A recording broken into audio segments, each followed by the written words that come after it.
Olá pessoal, tudo bem com vocês? Eu espero que sim. Hoje nós vamos corrigir a atividade 13 de Ciências da Natureza, que fala sobre fenômenos naturais e tectonismo. Vamos lá? Verificação de aprendizagem. Questão 1. Em relação ao relevo de uma região, podemos observar que diversos fatores podem contribuir com a morfologia de uma área, que é o nosso assunto nesse momento. Assinale assim, a alternativa que indica um acidente geográfico que não tenha sido diretamente originado pela ação das placas tectônicas. Então, nós temos aqui A, Cordilheira dos Andes, B, o Grand Canyon, C, a Falha de San Andreas, D, o Monte Everest e E, os Alpes. Vamos então à resolução. Como vocês já devem ter visto, nós vimos nas aulas, as placas tectônicas, elas são responsáveis pela formação das cordilheiras, das montanhas, dos Alpes e de várias falhas geográficas que a gente observa no relevo, tanto do Brasil como de outras regiões. Então, aqui no item A, que a gente tem a Cordilheira dos Andes, está correto, porque é causado pela ação das placas tectônicas. No item C, a Falha de San Andreas também é causado pelo movimento das placas tectônicas. E no item D, o Monte Everest, e no item E, os Alpes também são causados pelo movimento dessas placas. Então, nos sobra o item B, que é o Grand Canyon, que é uma grande área, um desfiladeiro que é localizada no estado do Arizona, nos Estados Unidos, e que é formada pela ação de outros fatores, como o percurso dos rios, que levou milhares de anos para ser formada aquela região, e não necessariamente pelo movimento das placas tectônicas. Então, como fica o nosso gabarito? Justificativa. Entre as paisagens apontadas no enunciado, apenas o Grand Canyon, que é localizado no estado do Arizona, nos Estados Unidos da América, não foi diretamente originado pelas placas tectônicas, cuja influência ocorreu apenas na transformação do relevo, que intensificou a força dos cursos d'água responsáveis pelo lento e gradual surgimento desse acidente geográfico. Certinho? Questão 2. A teoria da tectônica de placas explica como a dinâmica interna da Terra é responsável pela estrutura da litosfera, explicando alguns eventos que observamos em algumas regiões do nosso planeta. Com base em seu entendimento sobre a influência desse processo em situações práticas, julgue os itens a seguir em verdadeiro ou falso. Então vamos lá, item A. A litosfera é a parte rígida que compõe a crosta terrestre, é segmentada em placas que flutuam em várias direções sobre o manto? Sim. Lembra que nós vimos que a gente pode entender o nosso planeta como formado por litosfera, que vai ser a camada rochosa, que vai ser formada pelas rochas, que é a crosta terrestre. Nós temos a camada formada pelas águas, que a gente chama de hidrosfera. Nós temos a camada gasosa, que nós chamamos de atmosfera. E a interação dessas camadas que geram uma região que possibilita a existência da vida, nós chamamos de biosfera. Lembrando que a atmosfera é dividida em várias camadas. E essa crosta terrestre ela não é única. Ela é dividida em várias placas, que nós chamamos de placas tectônicas, e que flutuam em várias direções sobre o manto, porque nós temos aí as 3 camadas do nosso planeta, que é a crosta terrestre, o manto e o núcleo. Então, cada camada, cada região vai ter a sua função. Então, esse item é verdadeiríssimo. B. O movimento das placas pode ser convergente ou divergente, aproximando-as ou afastando-as, ou ainda deslizando-as uma sobre a outra. Isso. Quando a gente fala do movimento das placas tectônicas, a gente pode observar que pode ser convergente, divergente, ou que haja deslizamento de uma sobre a outra, tendo impacto aí que pode gerar várias consequências, como os terremotos, os maremotos, dentre outros. Verdadeiríssimo. C. O tectonismo ele é responsável por fenômenos como formação de cadeias montanhosas, deriva dos continentes, expansão do assoalho oceânico, erupções vulcânicas e terremotos. Verdadeiríssimo. Tudo que foi citado aqui são processos que, para acontecer, tem a forte influência do tectonismo, da movimentação dessas placas tectônicas. Corretíssimo. D. As placas continentais e oceânicas possuem semelhante composição mineralógica, uma vez que essas placas compõem a crosta terrestre. Incorreto. Embora essas placas, essas regiões componham a nossa crosta, elas vão ter composição química diferente. Então a gente não pode afirmar que a placa continental, que as placas continentais e as placas oceânicas têm a mesma composição, porque isso não é verdade. Então eu coloquei aqui para vocês a justificativa.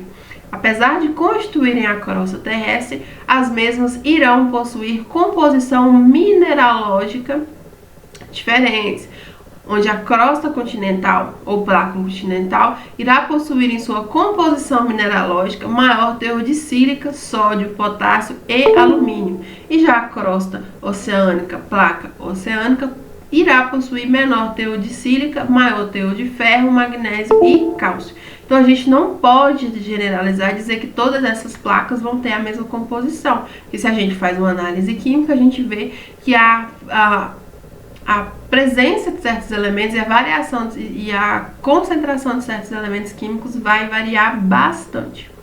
Item E. O tectonismo é produzido pelas forças do interior da Terra e colabora com a formação do relevo, sendo que sua atuação pode provocar diversos abalos sísmicos, por exemplo, os terremotos e os maremotos. Corretíssimo. Como a gente viu, geralmente os terremotos e os maremotos vão ocorrer em áreas onde a gente tem aí regiões que temos placas tectônicas com bastante atividade, e principalmente quando a gente fala das extremidades, das bordas, porque nas extremidades, que quando essas placas elas convergem ou divergem, que a gente consegue sentir um maior impacto. Como a gente viu, as regiões que ficam no centro das placas tectônicas não sofrem tanto com esses abalos e esses processos como as regiões que ficam mais próximas das extremidades. Aquelas regiões vão sofrer com muito mais intensidade esses eventos, desde os terremotos até os maremotos, que é o evento que mais causa mortes. Os maremotos causam mais mortes do que os terremotos, de acordo com os desastres que acontecem, sabendo que geralmente o terremoto ele pode anteceder, ou seja, quando a gente tem um maremoto é porque antes a gente teve um terremoto. Item F. O movimento e encontro das placas tectônicas podem ocorrer de três maneiras: convergente, divergente e transformante, ou conservativo certinho. É o que a gente viu durante as nossas correções anteriores. Questão 3. A dinâmica interna e externa da Terra provocam modificações no relevo terrestre. Assim, podemos classificar todos os agentes que interferem na morfologia da Terra em internos, que são os agentes endógenos, e externos, que são os exógenos. Com base no seu entendimento sobre as características dos agentes que interferem na formação do relevo terrestre, considere os agentes modeladores do relevo da Terra, dados a seguir, e classifique-os em internos ou externos. Então, vocês vão classificar todos esses processos aqui, fatores, em agentes internos e externos. Lembrando que todos eles contribuem de alguma forma para a modificação do relevo terrestre, da morfologia da nossa crosta. Então, eu tenho aqui A, tectonismo. Tectonismo é um agente interno. B, atividade dos seres vivos, agente externo. C, vento, é um agente externo, porque de fora ele consegue causar alterações na crosta terrestre. É claro que não é uma alteração instantânea, leva tempo para que a gente observe essa mudança, mas ele sim tem uma influência, exerce uma influência sobre a modificação do relevo terrestre e também das rochas. D, vulcanismo, é um agente interno. E, abalo sísmico, um agente interno. F, a variação de temperatura, agente externo. G, a presença de neve, a um agente externo. E H, a chuva, é um agente externo. Bem tranquila essa questão. Questão 4. Placas tectônicas são gigantescos blocos que compõem a camada sólida externa do planeta. que estão suspensas pelo magma incandescente do interior da Terra. Existem 10 placas tectônicas na crosta terrestre, que provocam dobramentos e falhas. São exemplos desses dobramentos e falhas as cordilheiras montanhosas e terremotos, por exemplo. Sobre a situação do Brasil em relação às placas tectônicas, responda aos itens a seguir. A. Em qual placa tectônica o nosso país está localizado? Quem acompanhou as nossas primeiras aulas viu que o nosso país está localizado sob a placa sul-americana, uma placa muito importante, e a nossa localização ela faz toda a diferença quando a gente fala dos possíveis processos que podem ocorrer na nossa região devido à nossa localização nessa placa. Então a placa é a sul-americana. Em relação ao item B, pedimos o seguinte: a localização do nosso país em relação à placa tectônica que você identificou na questão anterior oferece riscos para a nossa população? Justifique. Então eu quero saber se a posição no qual o Brasil se encontra em relação a essa placa nos coloca numa área de risco ou numa área de maior tranquilidade. Lembrando que quanto mais no centro uma região se encontra de uma placa, mais estabilidade ela vai ter, não que ela não sofra com nenhum abalo sísmico, mas a gente percebe com muito menor intensidade, e se ela está na extremidade, nós sentimos muito mais os abalos referentes à movimentação dessas placas. Então nós temos que, pelo fato de o Brasil estar situado no centro da placa sul-americana, que atinge até 200 km de espessura, os sismos nessa localidade geralmente possuem magnitude e intensidade elevados.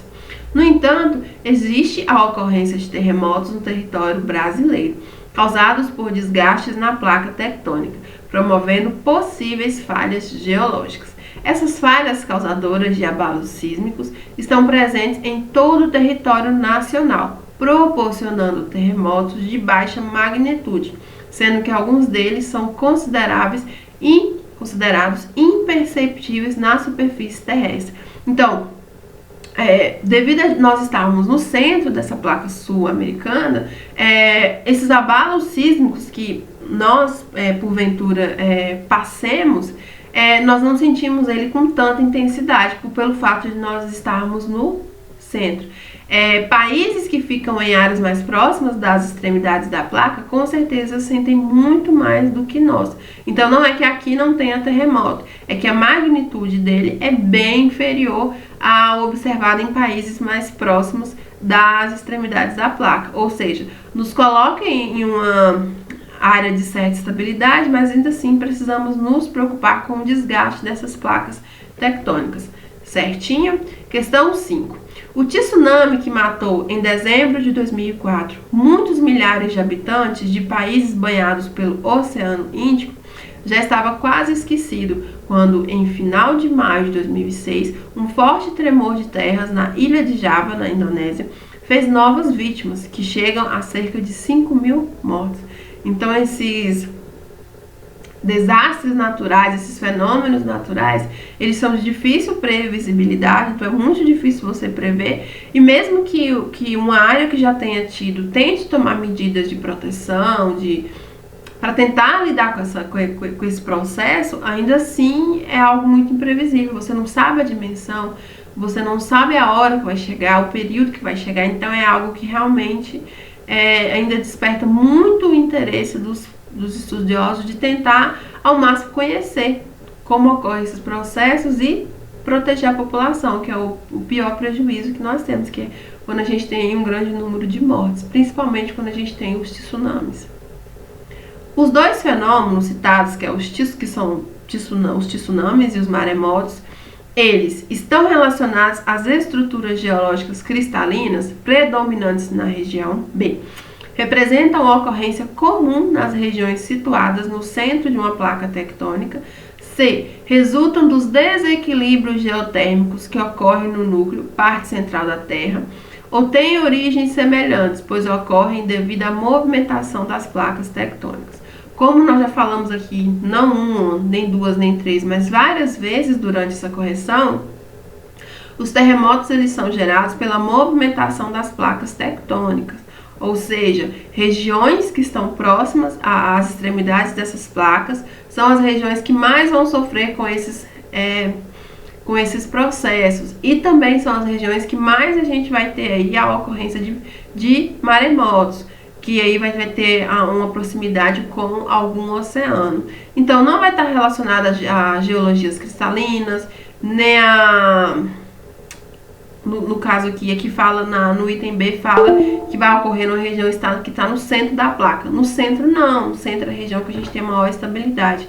Esse processo não tem uma relação com os processos geotérmicos que ocorrem no centro da Terra, no núcleo, que é a parte central da Terra. Então, não se esqueçam que tanto os terremotos quanto os maremotos são ocasionados pela movimentação das placas tectônicas, onde esses processos vão ocorrer com mais frequência e magnitude nas áreas que estão próximas à extremidade, à borda da placa tectônica. São regiões que tem que ter muito cuidado.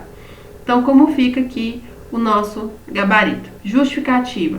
Tsunamis e maremotos têm origens semelhantes. Terremotos acontecem em decorrência da movimentação das placas tectônicas, de deslizamentos de terras e de atividades vulcânicas que promovam tremores na superfície terrestre. Os tsunamis são ondas de proporções gigantes, originadas também de abalos sísmicos, certinho? E a última questão é nivelamento. É trabalhar a análise de gráficos dentro do nosso conteúdo do segundo ciclo. Então, questão 6.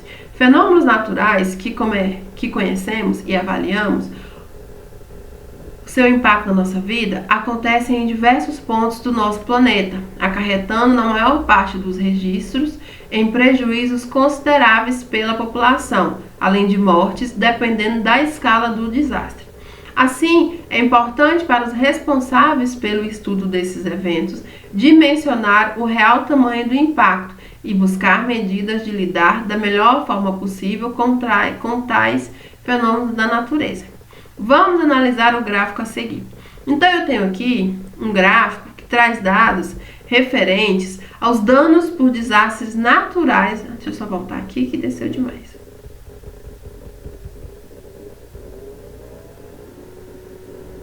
Pronto. Eu tenho aqui o gráfico que traz os danos por desastres naturais no mundo entre 1980 e 2014.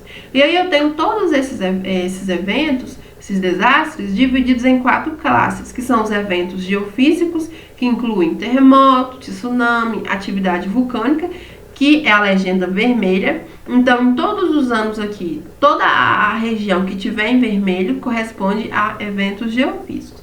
Os eventos meteorológicos estão na legenda azul, que correspondem à tempestade tropical, tempestade extratropical, tempestade convectiva e a tempestade local. Depois nós temos os eventos hidrológicos, que são marcados pela legenda amarela. A gente tem inundações, movimentos de massa. E por último, os eventos climatológicos, que é a legenda rosa, onde a gente tem temperaturas extremas, secas e os incêndios florestais. E aí, entre 1980 e 2014, a cada ano a gente tem os registros em escala mundial. E aí, com base no estudo detalhado do gráfico acima e dos seus conhecimentos acerca dos fenômenos naturais registrados no Brasil e no mundo, responda aos seguintes questionamentos. Então, a nossa interpretação aqui, vamos colocá-la em prática. Em qual ano registrou-se no total o maior número de desastres naturais no planeta? Então, vamos voltar aqui no gráfico. O que vocês vão fazer? Vocês vão olhar aqui a altura do gráfico e vão ver em qual ano aqui, ó, eu tive o maior número de eventos no total. A questão pede no total, então não é nenhum evento específico, não é só o geofísico, o geológico, o geofísico, o meteorológico, não. É no geral. E você vai observar que o ano onde a gente tem mais, ó, é o ano de 2014, porque ele é a barra que tem a altura maior.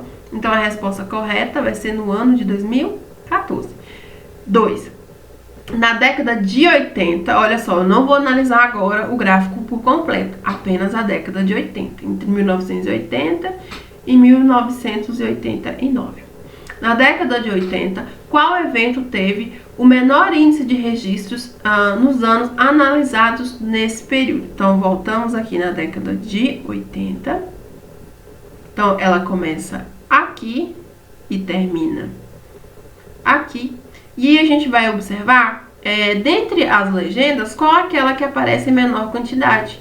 E aí fica fácil da gente identificar que a que menos aparece é a legenda rosa, que corresponde aos eventos climatológicos. Então, são esses eventos que menos ocorrem nessa década. Então, letra A, geofísico, letra B, meteorológico, letra C, hidrológico, letra D, climatológico. Você vai marcar a letra D, porque os eventos climatológicos estão na legenda rosa, que vão abranger eventos como temperaturas extremas, secas e incêndios. É o que menos aparece na década que a gente analisou, que é a década de 80.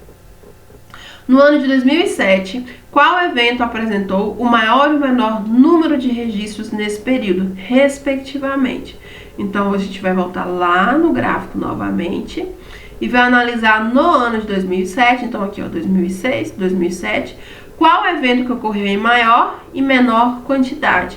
Então, a gente vê aqui com clareza que o que ocorreu em maior quantidade foi o evento da legenda azul, que corresponde aos eventos meteorológicos.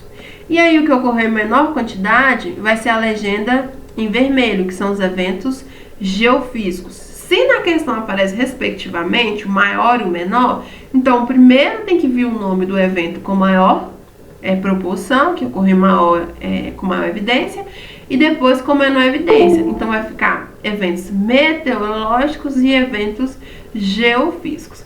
Qual vai ser a alternativa correta? Vamos ver aqui. A, meteorológicos e geofísicos. B, meteorológicos e climatológicos. C, hidrológicos e geofísicos. D, hidrológicos e geofísicos. Ou E, meteorológicos e hidrológicos. Resposta correta, letra A.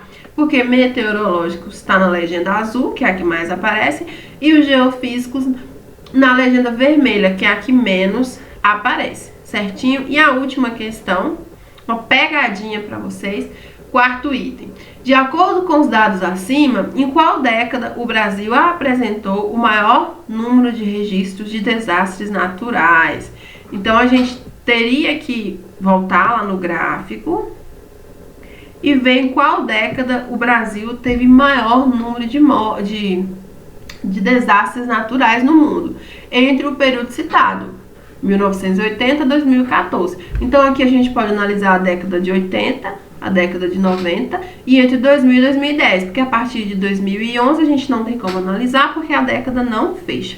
Mas olhando aqui no gráfico, se fosse os dados mundiais, a gente veria que entre 2000 e 2010 a gente teve maior número de registros em relação a todas as outras décadas, em relação a todos os outros intervalos de 10 anos. Certinho? Só que a questão tem um pequeno detalhe. A questão pede no Brasil. No Brasil. Deixa eu voltar aqui.